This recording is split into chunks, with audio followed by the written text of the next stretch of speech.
हर हर महादेव। नमस्कार दोस्तों। हम लोग यात्रा पे हैं 12 ज्योतिर्लिंग कथा की, जिसमें हम लोगों ने 2 अध्याय पूरी कर चुकी है। अब हमारा अध्याय 3 प्रारंभ होने वाला है। तो आइए जानते हैं, जब भगवान शिव बने स्वयं महाकाल ज्योतिर्लिंग, अपने भक्त की रक्षा के लिए महाकाल ने किया अधर्म का विनाश। तो चलिए इसको और विस्तार से जानते हैं। क्या आपने कभी सोचा है, मृत्यु के देवता यमराज भी किससे डरते हैं? कौन है वो ये जिनके सामने स्वयं काल भी नतमस्तक हो जाता है? आज हम जानेंगे उस ज्योतिर्लिंग की कथा जहां भगवान शिव ने अपने भक्त की रक्षा के लिए स्वयं महाकाल का रूप धारण किया।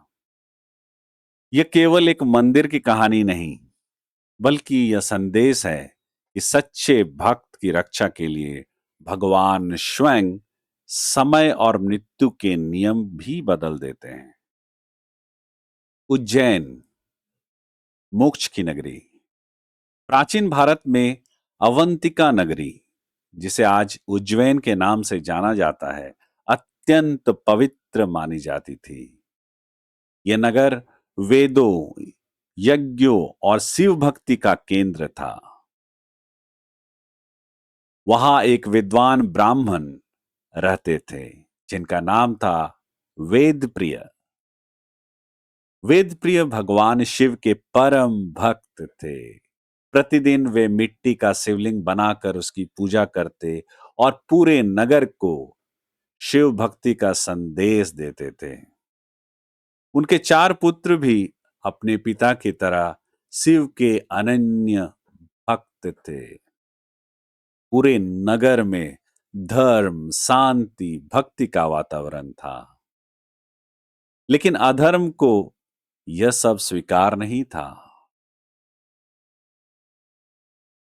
रत्नमाल पर्वत पर दूषण नामक का एक अत्यंत शक्तिशाली असुर रहता था।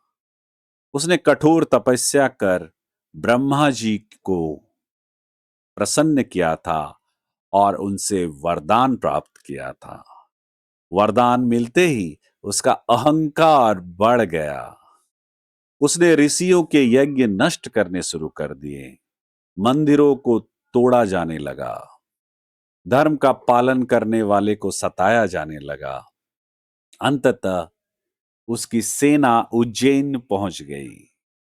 दूषण ने घोषणा की, आज से इस नगर में कोई शिव की पूजा नहीं करेगा।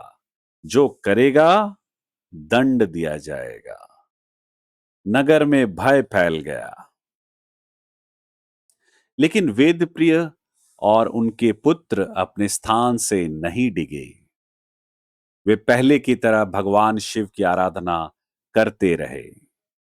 दूषण क्रोधित होकर स्वयं शिव मंदिर पहुंचा। उसने सैनिकों को आदेश दिया, इन सभी को तुरंत मार डालो। चारों ओर भय का वातावरण था। लेकिन वेदप्रिय और उनके पुत्रों ने अपनी आंखें बंद रखी। उनके मुख पर केवल एक ही मंत्र था, ओम नमः शिवाय। जैसे ही असुर ने हमला करने के लिए अपना अस्त्र उठाया, धरती कांपने लगी। आकाश में भयंकर गर्जना हुई। मंदिर के भीतर दिव्य प्रकाश फैल गया। अचानक शिवलिंग से अग्नि के समान तेजस्वी प्रकाश निकला। उस प्रकाश से भगवान शिव स्वयं प्रकट हुए। लेकिन इस बार उनका स्वरूप अत्यंत उग्र था। उनकी तीसरी आंख अग्नि के समान जल रही थी। जटाएं आकाश तक फैल गई। हाथ में त्रिशूल था। उनकी गर्जना से तीनों लोग कांप उठे।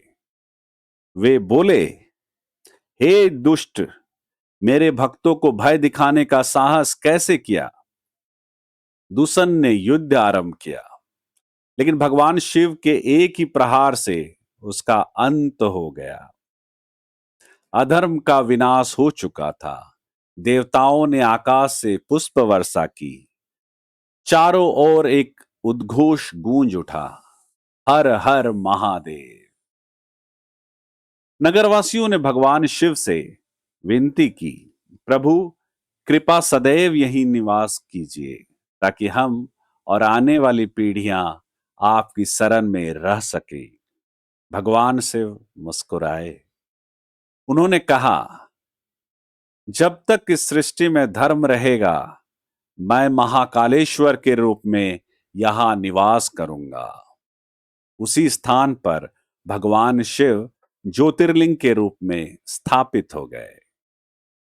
आज वही स्थान महाकालेश्वर ज्योतिर्लिंग कहलाता है। यह 12 ज्योतिर्लिंगों में तीसरा और एकमात्र दक्षिण मुखी ज्योतिर्लिंग माना जाता है। महाकालेश्वर मंदिर की सबसे प्रसिद्ध परंपरा है भस्म आरती। प्रातः ब्रह्म मुहूर्त में भगवान महाकाल का विशेष अभिषेक और भस्म से श्रृंगार किया जाता है। यह परंपरा हमें याद दिलाती है कि शरीर नश्वर है, लेकिन आत्मा अमर है। महाकाल ही समय के स्वामी हैं। इस कथा से हमें 5 महान शिक्षाएं मिलती हैं। पहला, सच्चे भक्त की रक्षा स्वयं भगवान करते हैं। दूसरा, अहंकार का अंत निश्चित है। तीसरा, धर्म की रक्षा के लिए साहस आवश्यक है। चौथा, मृत्यु से बड़ा केवल महाकाल है। और पांचवा, जो शिव की शरण में आता है उसका भय समाप्त हो जाता है। क्या आपने कभी महाकालेश्वर मंदिर के दर्शन किए हैं? अगर हां, तो अपना अनुभव कमेंट में जरूर साझा करें। और यदि नहीं, तो कमेंट में लिखिए, जय श्री महाकाल। अगले अध्याय में हम जानेंगे ओमकारेश्वर ज्योतिर्लिंग की अद्भुत कथा, जहां भगवान शिव ने ओम के दिव्य रूप में प्रकट होकर समस्त ब्रह्मांड को अपने नाद से प्रकाशित किया। हर हर महादेव। अगर आप हमारे चैनल पे नए हैं तो जरूर इसे सब्सक्राइब करें, लाइक करें और कमेंट करें। तब तक अब मुझे दीजिए इजाजत। अपना ख्याल रखें।